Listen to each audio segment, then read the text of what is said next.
हाँ, तो कैसे हो? एक बार फिर से स्वागत है एक और आराम सी शाम की एक और आराम सी कहानी में।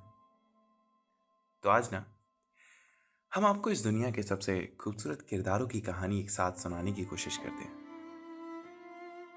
ये सिर्फ एक ऐसी कोशिश है जिससे शायद आपको समझ में आए कि बात तो बहुत छोटी सी थी कि हमें तुमसे मोहब्बत है, लेकिन न जाने क्यों ये शब्द उन लबों पे कभी आ ही नहीं पाए। आम शब्दों में कहूं तो बात बहुत छोटी थी, लेकिन जमाने लग गए। कुछ बहुत जरूरी कहना था हमेशा से, लेकिन न कभी उन्होंने कहा और न कभी किसी ने सुना।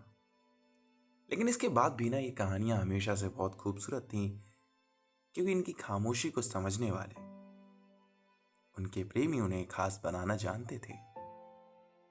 जैसे कल हमने आपको एक बहुत खूबसूरत पंक्ति सुनाई थी कि मैं पतंगा बिना पर लिए आऊंगा तैरते हुए, तेरी इस डूबती रोशनी को छूने और महसूस करने की। जो दुनिया कहती है ना कि मृत्यु इस जीवन का सत्य है, लेकिन मानने से इनकार कर देती है,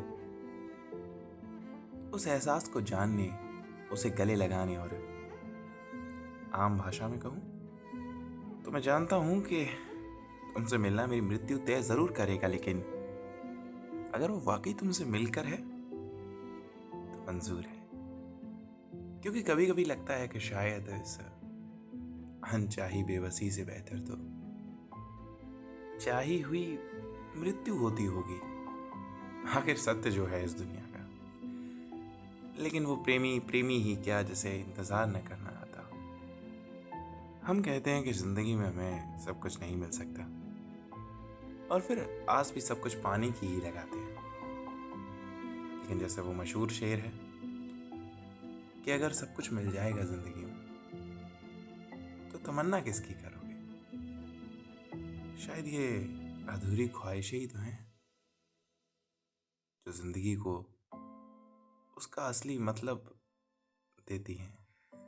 तो बात सिर्फ इतनी सी है दोस्त कि इस जिंदगी की किताब में एक लाइन रह जाएगी इस पूरी कहानी के बाद, और वो सिर्फ इतना ही कहेगी कि शायद शायद किसी और कहानी में हम कुछ देर बैठ के तसल्ली से बता तो सकेंगे, आनंद की तरह, कि उदासी खूबसूरत नहीं होती, खामोशाई। खैर, आज की कहानी बस यहीं तक। फिर मिलेंगे,